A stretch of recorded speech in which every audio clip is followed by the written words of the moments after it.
Hey, what's up? Welcome to Unboximus Prime, and today we're gonna step back a little bit and go to yesteryear or yesteryears. Yesteryears, plural. We're gonna go back 2 years. And today we are gonna take a look at the Force Awakens TIE-Fighter. So let me actually just readjust real quick so we can get this in full frame. Okay, so I'm reaching so far across right now. I couldn't resist passing this up. They were like $12 on clearance at Toys R Us, and it is a Toys R Us exclusive. We're gonna just take a look at this real quick. So on the front of the packaging, we have the TIE Fighter right here, and it looks to be in the desert of Jakku, and it says only at Toys R Us exclusive, epic battles. Ages 4 and up, First Order Special Forces TIE Fighter, and it comes with firing missiles from Disney Hasbro, choking hazard as usual. It also comes with a TIE Fighter pilot, so he also comes with a helmet, a gun, which is really cool. Usually you always had to buy these things separate. They never really came with the vehicle. There's another TIE Fighter in the background there, and another one up there. Star Wars: The Force Awakens. And the picture of Kylo Ren. On the top, Star Wars: The Force Awakens. On the back, we have a picture of the TIE Fighter, the First Order Special Forces TIE Fighter. We have a shot inside the cockpit there, as well as additional characters and vehicles you can purchase right there. There's a picture of the pilot, and it's got a rotating gun on the bottom, the missile shootout, and the side wings pop off, which is cool. So it also gives a little description up top here. The elite of the First Order starfighter pilots who have access to specialized craft, such as two-seater TIE craft outfitted with enhanced weapons and sensor systems. Ooh, sounds juicy. So we are going to crack this open and take a look at it. Actually, no, forget that. We are not going to crack this open because I have not one, not two, but 3 TIE Fighters. Now, you might be saying, wow, you must spend a lot of money, or wow, you're pathetic, wow. The reason why I actually bought all 3 of these, and I'm not going to open the back package, is because most of you don't know, well, actually all of you don't know, I'm teaching myself how to do visual effects and motion graphics. I actually came up with the title, or did the title sequence that shows up before the beginning of each video. So what I decided to do was try to do a practical effect and visual effect, where I actually found this video where a guy did a diorama of the TIE Fighter crashed in the desert as seen in The Force Awakens. And what I wanted to do was do something similar to that, but then add a digital desert around it. So I haven't gotten around to it.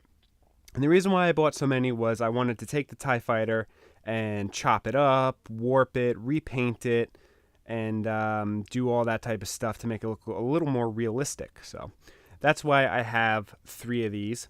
And like I said, I think I'm only going to try and mess up only one of them, keep one open, and keep one in the box for now until I decide to say forget it and tear it open. So let me put one of these aside and the box aside as well, and let's take a look at the TIE Fighter. So here we have the Special Forces TIE Fighter. This is a new design in comparison to the original, which was pretty much all gray or grayish white. Didn't have these extra bits on the side, but we'll get into all of this stuff. So let's just jump right into it. I actually really like this. It kind of seems, in some angles, it actually seems like it's a bit wide. The TIE Fighter in the movie kind of seems a little bit more narrow and a little bit more taller, but this is a toy, so they might have just did a, replica of it. So that's just my opinion on that. But as you see here, very nice detailing, especially this is like my favorite part of the detailing right in here. So you got like all the little bits and bobs that go across the entire wing. So that's really cool. And it's got nice texturing on here. This is engraved in the plastic, so it's got the scratchy sound. So that's cool. A lot of nice depth going on right in there. I like that. If we take a closer look here, this is pretty much like a decent replica of the TIE Fighter from the movie, so that's really cool. We got the firing missiles here, which I'll demonstrate in a minute. We have the rotating turret down here. So that rotates. Pretty much same stuff on the other side. Whoa, there it goes. That made me jump, I'm not going to lie. But the springs, for some reason, are not that great on this one. Sometimes they just tend to pop off. It actually took me about 15 minutes to start this because the wings kept popping off. So must be with the spring mechanism. But we have the back of the TIE-Fighter here. So we have the 2 twin-ion engines right there. And we have a little backseat window. That's the bottom as before. And there's a little firing button for the missiles, which, again, I will do in 1 second. And if we look on the top up here, there's a little access to the inside where the little pilot can sit. So there's 2 seats. One faces the back and one faces the front. So that's really cool. So we'll close that up. And we'll demonstrate the missiles. So the underside here has the red button right there.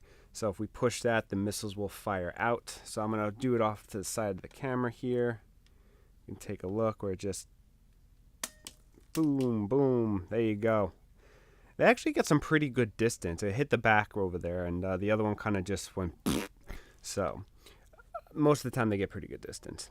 And the other feature this thing has, there are 2 buttons on the underside here. There's one right here and one right here that jettisons both wings. So you can, represent the crash. So if I push this button here, that goes flying off. And then you hit the other button on the side here. Boom. Flies off. So now you're just left with the body. So actually, now that we have it in pieces, let's take a look at some of the closer detail. And as you see, there's a lot of great molding going on in this thing right here. It's also a little bit dusty from sitting around for a little bit, so don't mind that. A lot of great detailing going on here. I love what they did with the TIE-Fighter, making it kind of bulge out a little bit here on the side, and on the side here as well to give it a little more dimension. Of course, it is a 3D model in comparison to the original Star Wars trilogy, where they actually hand-built a model similar to this, and it was pretty much just a round ball. So that's the advantage of doing some things in a 3D program. You can add stuff, and it usually takes a lot more time to render, but what can you do? I love this new design, especially with the twin-ion engines in the back. Instead of being just the single one in the back here, they have 2 on the side, so that looks really good. It's got the black and red paint scheme on it. The one gripe I have with this, and I know what it's supposed to represent, but I do not like the paint scheme that they did. The yellowish tan paint scheme that goes throughout here, more prevalent on the wing here. I do not like that at all. I know it's supposed to represent the fight in the desert, but I think they could have done without it, or they could have released at least 2 versions. I don't remember another version. I didn't start collecting any of this stuff when The Force Awakens came out, which was a huge mistake. I should have done that. I really don't like that paint scheme. I kind of wish it was just solid. Although for the effect of it going into the desert, it's not a bad idea. I see the idea behind it, and it's not bad at all.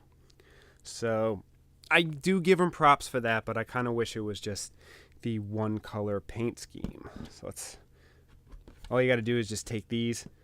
There's a little pin right there, and there's also the slot right here. All you got to do is just line them up and push it in until it just kind of clicks in place. So that is the TIE-Fighter itself. And let's quickly take a look at the pilot. So here we have the pilot. It's pretty much just your generic looking pilot.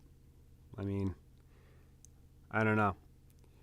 He's got a lot of nice detail going on with the mold around the legs, so it gives it that wrinkled pant effect. He's got some molding going on with the belt over here, so maybe like a radio or something like that. So that all looks really good. He's got the back over here that kind of looks like the back of a stormtrooper. So if I take the stormtrooper from the new Last Jedi movie, you can see it's pretty much almost one and the same. So that looks like that. He's got the First Order symbol right there on his shoulder. And he also comes with a helmet and I guess a breathing apparatus attached, which there's actually a lot of nice detail on that. So that's actually really cool. And the helmet, you know, stormtrooper looking helmet, of course. So that's really nice. And all you got to do is just pop it on his head, and then there's like this really oversized tab right here that goes into the slot on his chest. You just push that in and he's good to go. And he also comes with a little gun right here. Just clips into his hand. You know. So if I grab the TIE-Fighter here, hopefully it won't fling apart. You know, you can open the top and you can just slide him right in there as I smack the camera. He doesn't want to seem to fit in there properly, but good enough. He's in there. Now he can fly it. And if you want, you can grab the new Finn character and the new Poe Dameron character that is invisibly standing here in my hand, or I should hold them like this because that's how I would hold them. And you can put them in there and reenact the scene from Jakku. So that can do a little diorama there for you if you want. And other than that, that's really it for this thing. So overall, I really do like this TIE Fighter. I kind of feel like the wings here should be standing up just a little bit higher, and maybe it should be just compressed a little bit more. Then again, I could be looking at it from a different perspective. Usually toys are not always 100% accurate to the movie, so I'll let it slide with this one. The paint scheme on it, again, I do not like the desert sand paint scheme, even though, again, I know where it's coming from. I know it's supposed to be fighting in the desert, but again, I'm not really too fond of this. I kind of wish I just had the solid colors, so that would look nice. But then again, in comparison to what I'm about to do to it, at some point, it's not really going to make a difference, because I plan on literally cutting off half the wing here and warping it inwards and breaking the window and adding brushed metal to make it look like it's been scratched. I might even set it on fire before it starts to melt so I can get some burn charred effects on it. So that looks like fun. And if I ever do that or ever get around to it, I'll post a link to that video in the description below so you guys can see what I do. So that'd be awesome. If you guys like this video, give it a thumbs up. If you didn't like it, give it a thumbs down. Please comment and subscribe. We are going to do more Last Jedi toys once we get a little bit more funding. But then again, when we have no funding, we go out and buy it anyway because that's what we do. So we're also awaiting the movie The Last Jedi. Once we see it, we'll do a movie review. We'll probably do like a non-spoiler and totally spoiler movie review. So I look forward to that, and eventually we'll be doing a Transformers Last Night review once that comes to Blu-ray, so we can rewatch it again and pick it apart to pieces, even though we'll probably be saying the same thing everyone else was saying about it. So I hope you guys enjoy this video, and as always, we will see you in the next one. I do love the sculpt. I do love the size and the proportion